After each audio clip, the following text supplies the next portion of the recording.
แต่ผมอยากให้ครอบครัวที่ผมสร้างทั้งหมดผมยังมีโอกาสได้เลี้ยงดูและดูแลครอบครัวที่ผมกำลังจะสร้างมันแข็งแรงขึ้นทุกวันมีหลังบ้านที่แข็งแรงมีแสนน่ารักที่เราผ่านมาเลย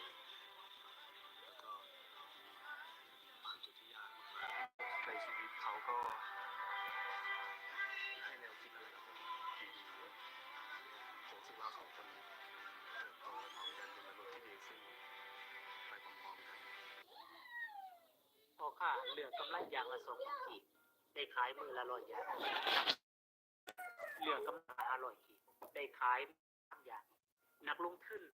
กำไรอย่างละ100 กีบแต่ได้ขายมือละแสนขายเปียก2 ชั่วโมงก็ได้กำไรมือละ200,000 กีบนักธุรกิจจากคนยืนขายแทนตัวเอง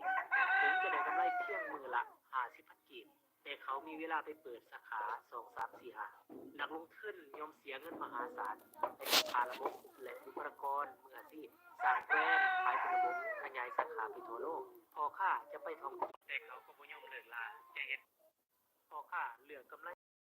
กีบได้ขายมือละ100 อย่างนักธุรกิจเหลือกำไรอย่างละ500 กีบได้ขายมือละ1,000 อย่าง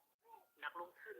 เหลือกำไรอย่างละ100 กีบแต่ได้ขายแสนอย่างพอค่ายอมยื่นขายข้าวเปียกละ12เพื่อได้กำไรมือละ200,000 กีบนักธุ